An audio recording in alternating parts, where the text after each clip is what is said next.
Hello, and thank you for joining us for our Career Booster webinar series here at Grantham University. My name is Jeremy Bell, Career Services Manager here, and joining me is Emma Toops, who is President of the KCAUSA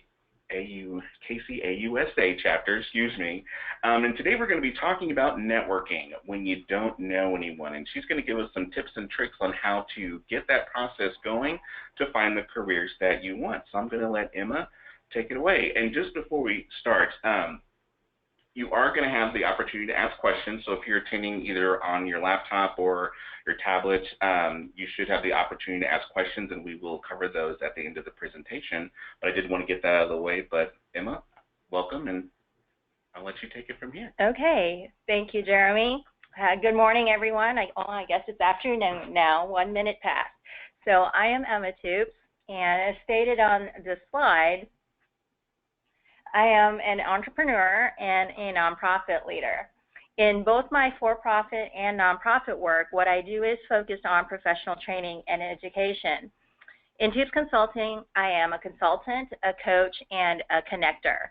I help bridge the culture gap between veterans and civilians to effect more successful interactions by consulting and teaching human resource professionals on how to operationalize their veteran-focused programs or initiatives, and I coach and mentor transitioning military. In KCAUSA, I help to deliver educational programs, and I participate, and the chapter does, in activities that further the organization's purpose of providing a voice for the Army and support for the soldier. Priority focus in our chapter programs are transitioning military, young professionals, and facilitating greater understanding and connections between the military and the business communities of Kansas City. So I am very pleased to be able to spend the next 45 minutes or so with you to talk about one of my favorite activities, which is networking. So one of the first things I usually ask my audience in a workshop like this is, who likes to network? And inevitably, the networking triggers a response of grimaces and, oh. So inevitably, the majority of folks typically say that they loathe it, or at the very least, they don't like it. They don't enjoy it.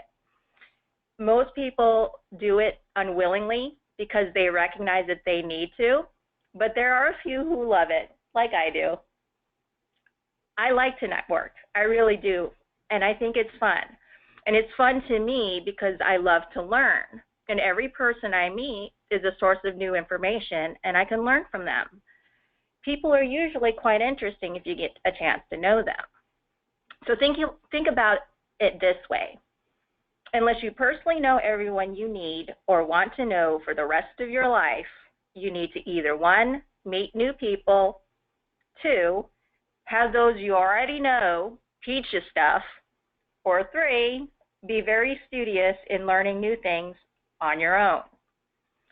So when you're in transition, in particular career transition, which I assume applies to most of you on this webinar, if your current network of contacts aren't who you need to get you connected to the opportunities that you seek, then meeting new people or researching what you need or want to know are your options, because the people that you already know aren't teaching you what you need.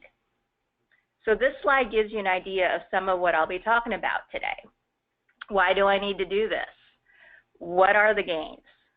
Where do I do it? And how do I do it effectively? I'll answer each of these questions in the next 45 minutes or so. And as I stated earlier, it can be fun because it's about meeting people. So let me get started. So for those of you who don't like networking, maybe some of these are your reasons. And if they are, it's okay. Being afraid to network is usually because of a fear of the unknown. It's maybe an activity that you haven't done much of in the past, or you haven't really thought about the activity of meeting people as networking. If you're afraid of people, networking may be kind of a problem. However, it's usually not people that is causing fear. It's typically the unknown, and those people that you're meeting and what they offer to you is unknown. The more that you know about something, the less scary it is. So attending this webinar to learn all about networking is a really great move to help you with that. having no plan for how to network is because most folks don't have the mindset that networking should be a planned activity. It's usually quite random for people, and random things are not things you can typically control.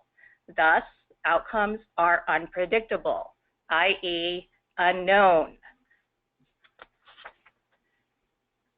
If you don't know anyone who you think can help you, or you don't know the industry or behaviors for the opportunity you're seeking, again, if this is you right now, it is okay. Being able to acknowledge where you are and what you do or do not know is necessary in order to create a plan. This is where you have to start. Other typical reasons or excuses for people's ambivalence or attitude for networking is that they aren't there yet. So they haven't yet decided who they need or want to meet, what they want to do as a career objective, or determine what they already know or what they need to learn. Maybe they haven't decided where they want to be for that opportunity or where to go to meet people, or why on any of these things to justify or encourage steps towards an action plan. Some folks who are still serving, maybe overseas, or they're open to relocation, so they think networking now is not even necessary or it's a waste of time.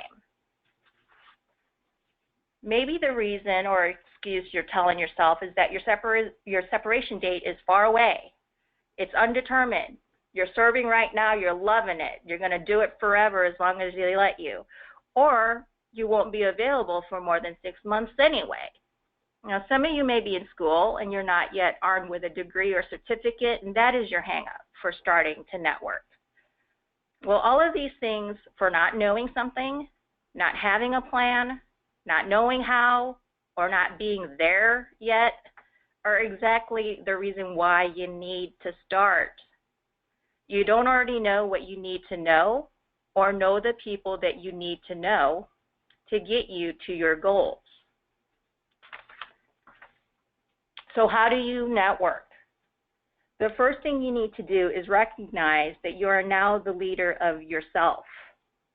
Coming from the military or maybe even a school setting, you're surrounded with people who want to help you. They're part of a team. They're part of your classroom. They're part of the faculty or staff who are supporting you in your objectives. You're always part of a team when you're in the military, and maybe you were the leader of that team.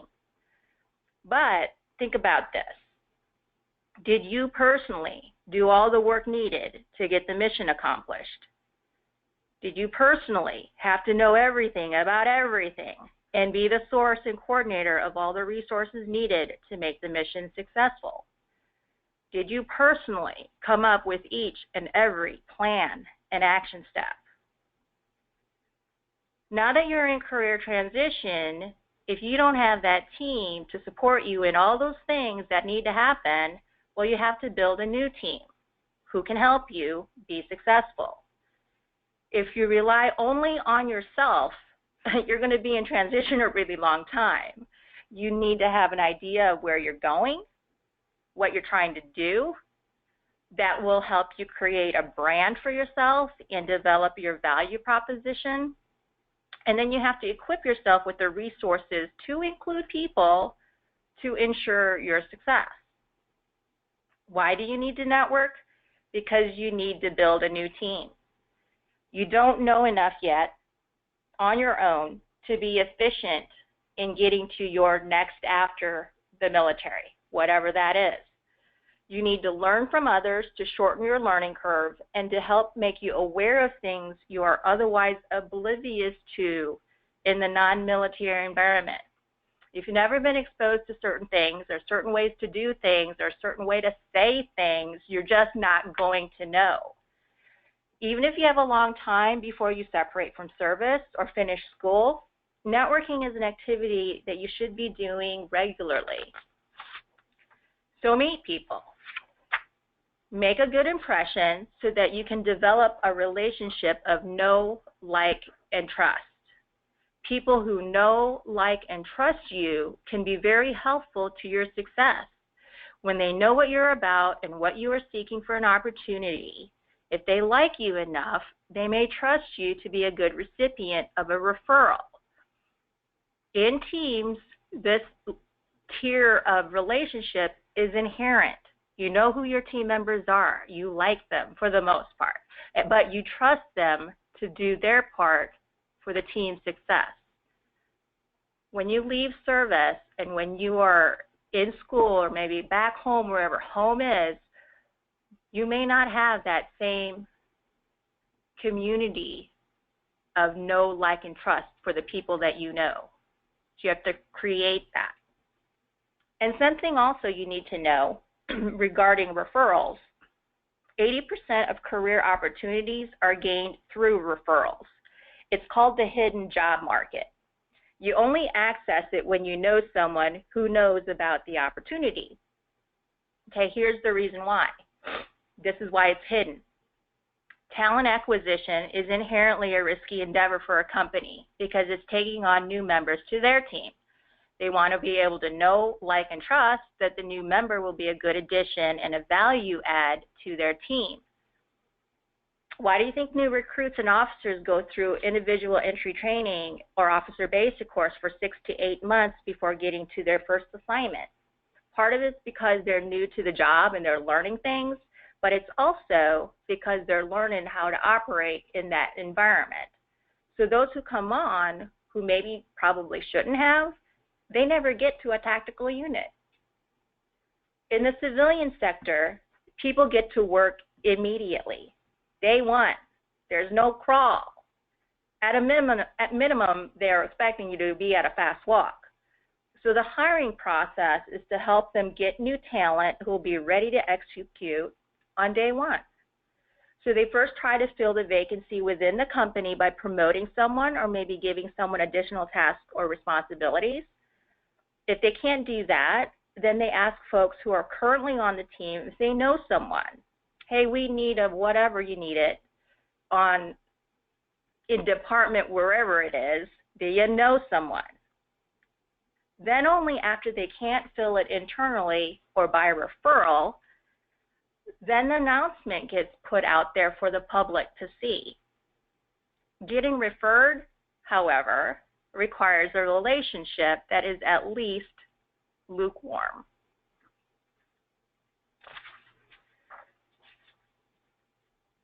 So if you have the perspective that networking is meeting people to build yourself a successful team, then you have to identify who you already know and what they bring to your team with what you and they know collectively. If you are the owner of a football team, do you need a bunch of quarterbacks? Probably not, but you probably need to have a few folks who can throw a ball, even if they're not super awesome at it. What else do you need on your team?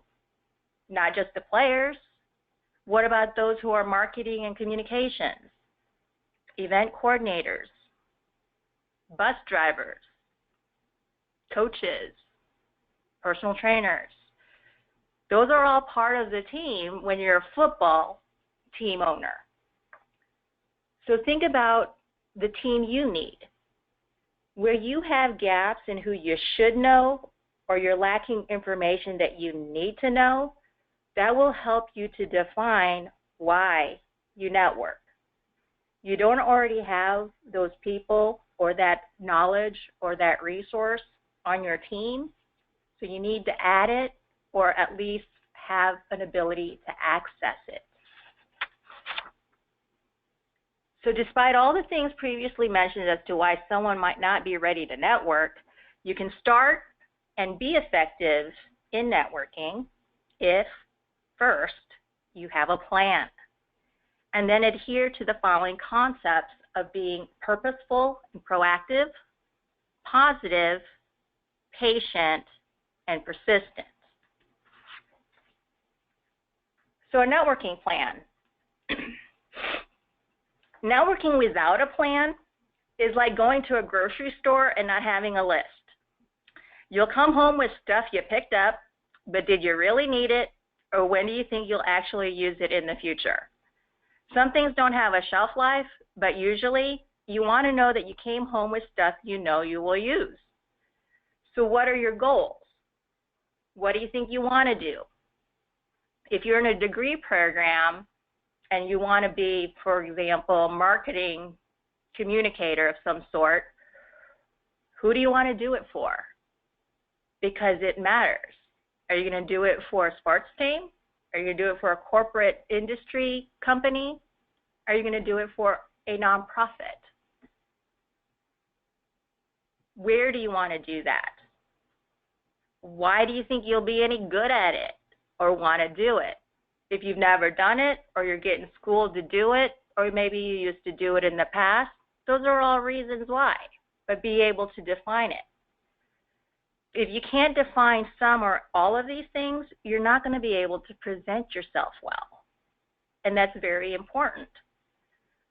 Who do you need to meet, or what do they need to know to add to your team to progress you in getting to your goals? You can only communicate that when you're presenting well. So are you presenting yourself in a way that communicates your value or the credibility to them for you to generate those levels of know, like, or trust? Why should they care about helping you? What are your action steps leading into the networking activity? What are you doing during the networking activity? And then what are you doing afterwards for follow-up? When you have a plan, you can then be purposeful and proactive. Allowing things to happen at random lessens your ability to know the outcome as you're responding to people versus having the initiative.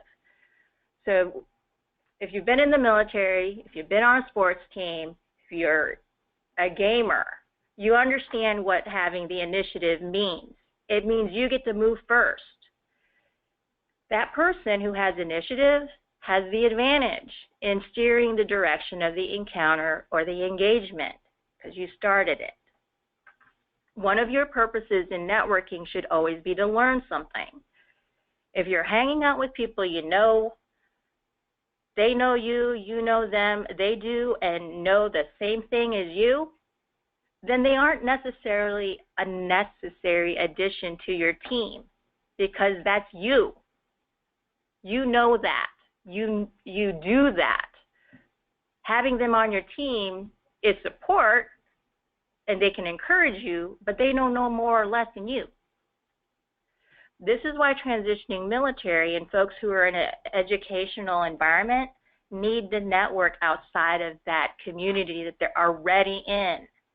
There may be a lot of really smart folks where you are, if you're in the military, if you're in school, or you're at home, but if you're leaving that space, you're leaving the military, you're leaving school eventually, you're going to leave home, you need to network, you need to talk to and meet people who live and work outside of that space where you are, where you're trying to go. That's where you need to be meeting people. Having goals and action steps equips you to be able to make a good impression, which is needed in order to get referred. Most folks aren't willing to help someone who answers questions in non-specifics or generalities. If you answer questions with, I can do anything, I will move anywhere, well, that's too big. There's a world of opportunity, and if you can't pin it down to a little bit of a focus point, why should they be committed to helping you when you aren't committed to something definitive? You need to help them help you. And they need to understand, why should they? What's in it for me? Exactly. What's in it for them? Everyone you meet can potentially add to your team, though not all of them are going to be first-string players or folks who can really help you immediately. Knowing who is which requires you to be purposeful and proactive. Positivity. Networking can be a drain. I won't lie. It does include people, and some people are just not nice. Some of them are really not happy. So it can really be a drain on your energy, especially if you're an introvert. Introverts get drained by being around people. Extroverts, which I am one, get energized by being around people. But trust me, even networking in big, huge conferences and stuff, that will drain me as well. But you must project some energy and also remain positive, as this is part of presenting yourself well. Be nice and helpful, even if you doubt how much help you might be to them, as people are more apt to reciprocate positivity. Now, when you're going into these networking activities with an intention to add folks to your team, recognize that you have value to add to their team. Be interested in them enough to determine if they'll be a good addition to your team. Recognize also that there are probably as many people you meet who are challenged with networking, same as you. So if you have something to offer to each other, you're helping each other out. Give them the same courtesies that you would want them to give you in meeting you. Projecting confidence and purpose gives the impression that you know what you're doing, that you know what you're about, that you have that initiative, and you should. That's what you want.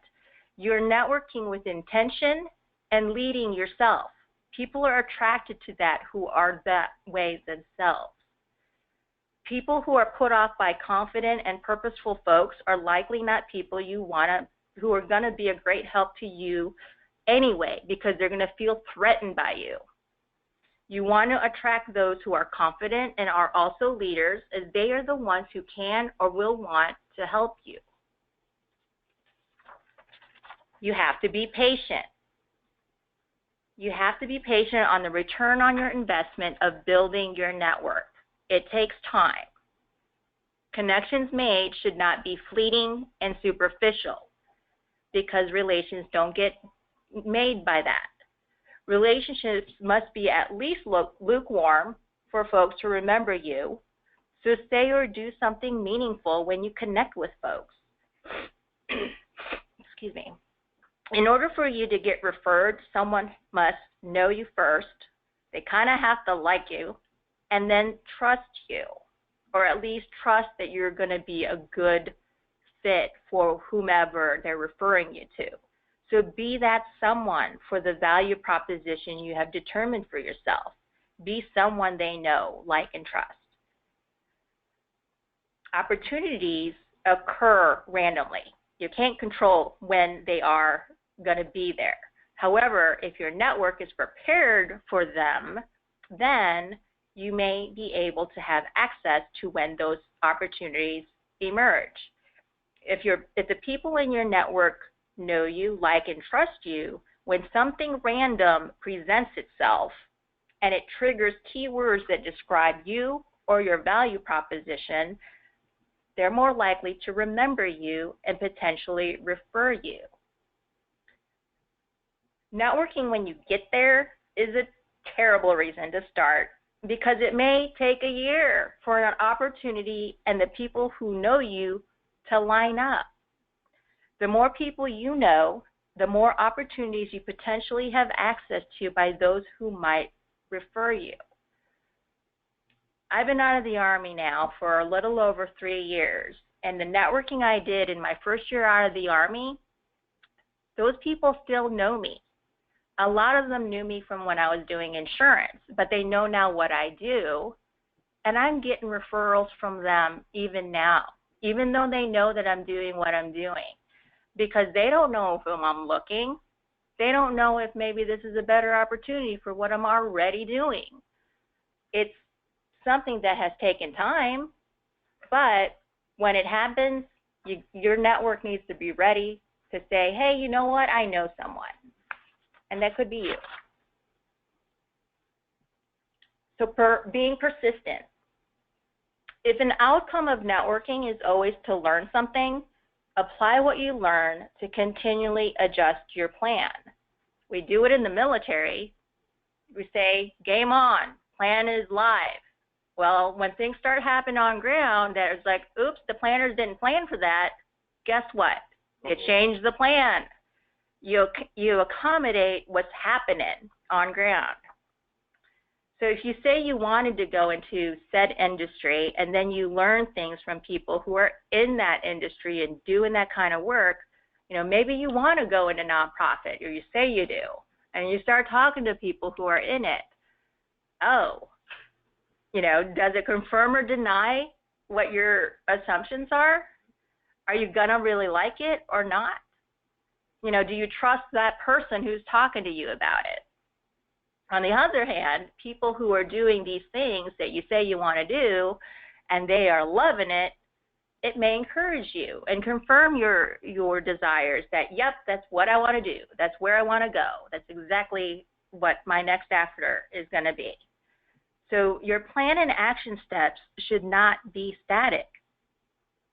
Excuse me.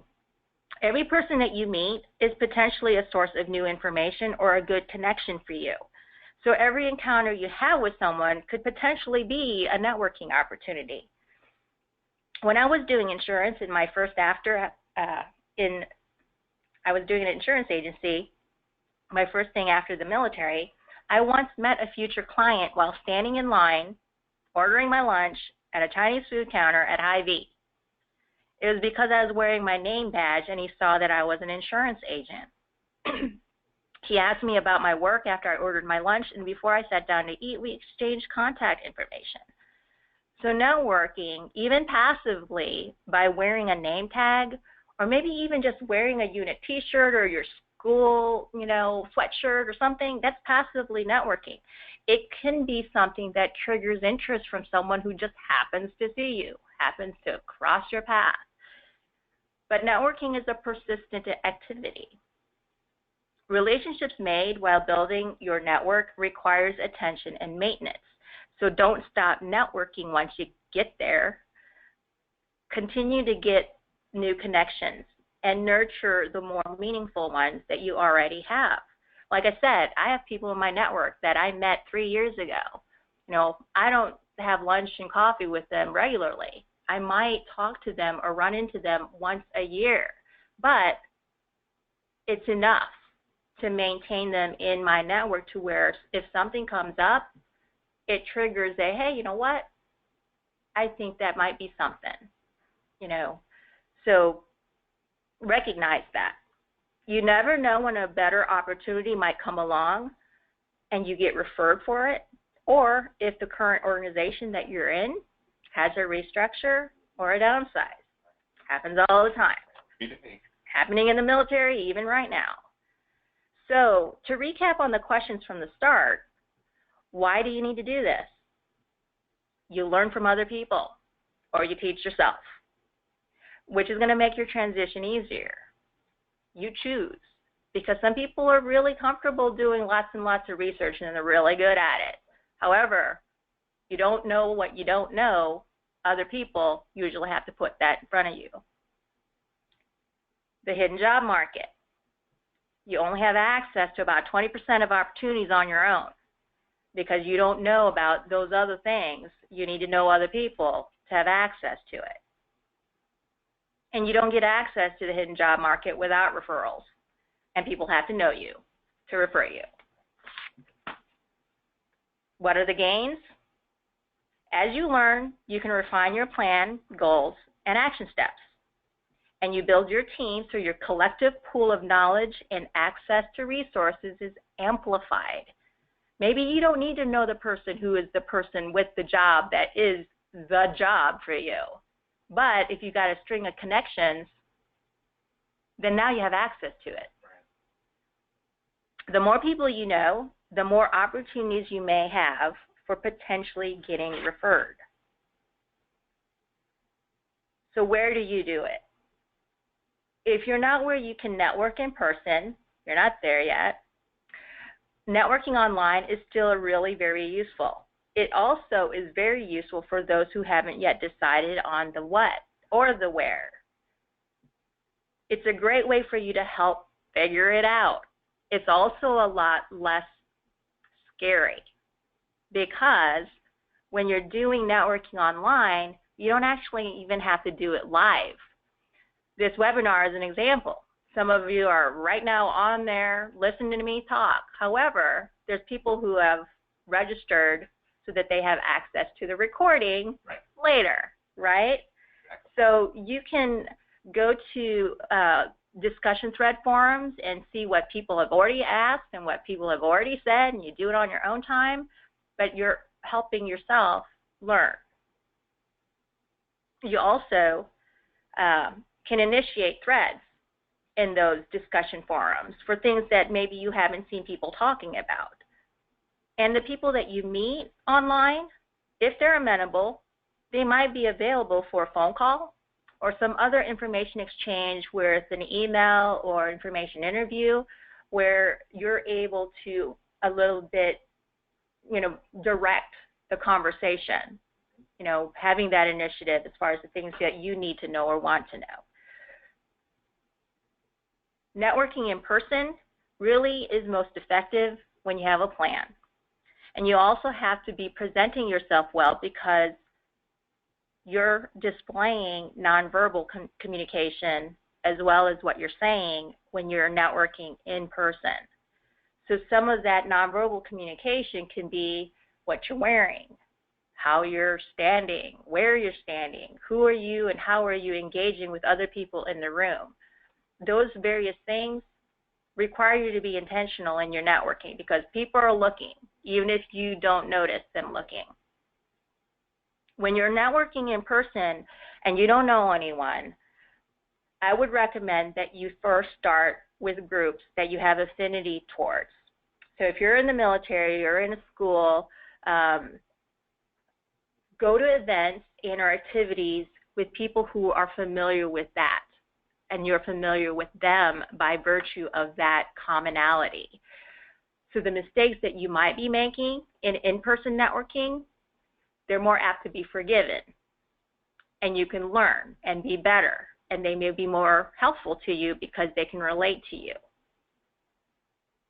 When you're penetrating or trying to penetrate a new industry or a new work environment that you haven't done before, there are industry-specific networking activities, groups, and events that you can also access. For example, if you want to go into human resources, there's a Society for Human Resource Managers called SHRM. They have events. There's chapters all around the country. That's a really good place to go to learn from human resource professionals because probably 80% of the room is a human resource professional. Yeah. Okay, so if you want to go into project management, there is the Project Management Institute, PMI. So again, chapters all around the country, check out those places. It really helps if you already know somebody and they invite you as a guest because then they can invite you to people that make sense for you to meet. So networking can be any time or place where there's other people. It's really about being intentional and having initiative. So how do you network effectively? You now know what it takes. It requires a plan, being purposeful, being proactive, staying positive, having patience, and being persistent. So networking is fun for me. Maybe not so much right now for you, but it's really all about meeting people. Unless you really don't like people, it can be quite fun. So, does anyone have any questions? We do have one question here, and I'll just read this one real quick. This one comes from Aaron. I am a volunteer at America's Career Force as a business development specialist. What networking advice can you give to broaden my network? My purpose is to identify, educate, and engage small businesses to hire. Sorry, this screen is really small. Hire one military spouse for remote employment. Military spouses for distance Remote work, remote work? Yeah. That's telework. Yeah. Okay. Places that would be good to check out for connecting with military spouses would be events that are in support of the unit. So if the unit is having some type of a community engagement activity, going to something like that, if the unit is either getting ready to go on a deployment or is coming home from a deployment, there's family members and folks in the community who support, them there. So that's an opportunity. Depending on where you are, there may be these events called yellow ribbon events. And yellow ribbon events are to help the family member connect to resources within the community for when their soldier or service person is deployed or away from home. So yellow ribbon events are a great opportunity to, one, learn about who else in the community is a resource to the military family member, because they're a military support organization, and also because the military community is there. Yeah, awesome. Okay, we do have another question from Liza. How do you get over not liking your personal not liking your personal information over the internet? I know that LinkedIn and other things like Facebook help to network, but I am very wary of putting my personal information for everyone to see. Okay. There are certain things that you need to have in your online presence in order for your online networking to be effective. But the personal information that you would include actually would only need to be an email address and a phone number. Right. Anything more than that is not necessary to be online. Right. For folks who put resumes on their profiles, that's even stuff I tell them to not put on their resume. A phone number and an email address is as personal as it needs to be, but what needs to be out there so that people can find you and know who you are and what you're about is, what are you looking for? What kind of functional area are you trying to get to as far as the work you're seeking? Is there a certain role within that functional area or industry? So maybe you want to be a project manager, but you can be a project manager in a whole lot of various things. So do you want to be a project manager in the STEM industry, science, tech, engineering, or math? Or do you want to be a project manager in industry, manufacturing or medical? What kind of project manager do you want to be? So that kind of personal information, because it lends people to understand better who you are and what you're trying to do, that kind of information is what you need. Telephone number and email is all as far as the actual right. Yeah, and the only thing I would add to that is like LinkedIn, I think one of the things that we instruct people on is, LinkedIn and Facebook are two totally different beasts. They're both kind of linked into that social networking umbrella, but LinkedIn is specifically business, and just as Emma was saying, it doesn't provide all of that information. It's basically a lot of the messaging and things happen generally within LinkedIn. So you can message and communicate right. with people through the messaging systems that are built directly within. But I would agree, you have to have a specific purpose. What are you looking for? It's just, it has to be just as purposeful online as it does right. in purpose.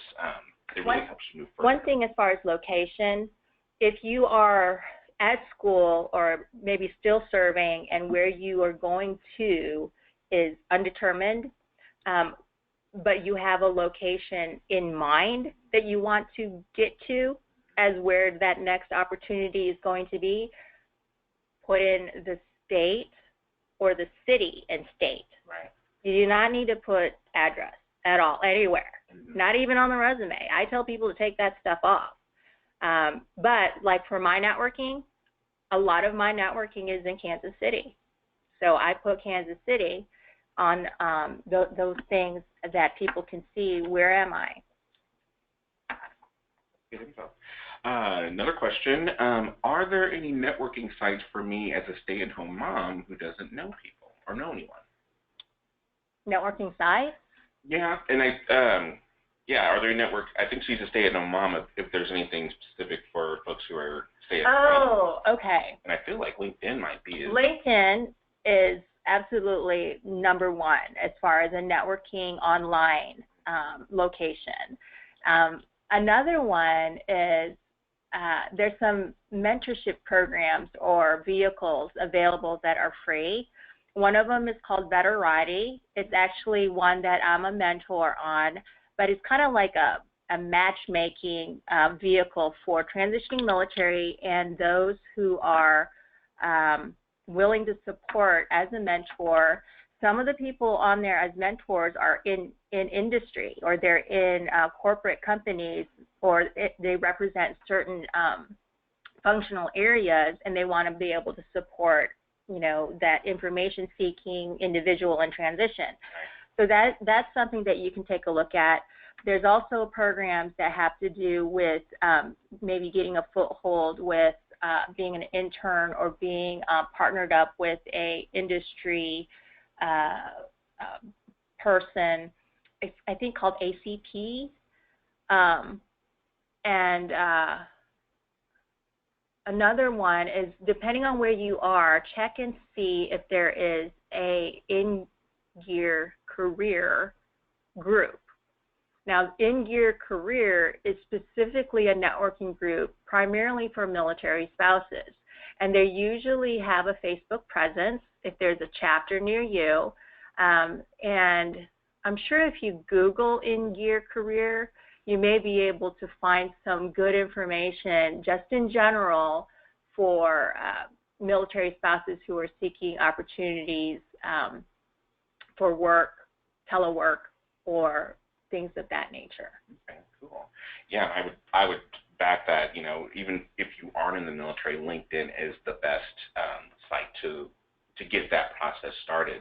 And something that I'm noticing a lot more on a lot of sites as far as job opportunities on that aspect is a lot more. You'll see a lot more remote, virtual locations show up on a lot of searches. They may not be city specific, but you see, especially for a lot of the larger companies, they are offering a lot more virtual positions. But if you're looking to transition back into the workforce, LinkedIn is definitely good for that. I think that's it for the questions, but I wanted to thank you again for doing this presentation, Emma. I thought that was wonderful. And I don't think I mentioned this before, but one of the main reasons why we thought you'd be excellent for this presentation is how you were able to successfully build your network coming out of the military, going from transitioning out of the military to the insurance industry to becoming president of AUASA, which is a big undertaking. To do that in that short amount of time, you have to do a lot of networking and know a lot of people, and I think that's amazing. Thank you. Thank you. Yeah. So cool. So here is, again, Emma's contact information here. So if you have any questions for Emma, she can be reached at emma@toopsconsulting.com or by her phone number at 913-967-9745, and of course Emma is available on LinkedIn. So, or you can reach them at toopsconsulting.com. And while we're talking about networking, I did want to let everyone know again about our Career Launch program, which does cover networking as well. And you do have the opportunity to network with your peers. Career Launch is a comprehensive program that we developed here at Grantham University to help students who are career transitioning, whether you're ending your education career and transitioning into a professional environment, transitioning out of the military, or just looking for a better career opportunity. This program offers you all the tools needed to be successful, from proper goal setting to creating effective resumes and cover letters, honing your interview skills, networking the right way. We're here to guide you through all of those things. So if you're interested in participating in that program, I definitely encourage you to contact Grantham Career Services at the number listed here. And our extension, it's 173, but you can always email us directly at careerservices@grantham.edu. But that concludes our presentation for today. And again, Emma, I thank you so much for being here for this. This was excellent. Thank you. I love talking about networking, and it was a pleasure. Thank you so much. All right. Well, thanks, everyone. And we will see you for the next presentation coming up soon.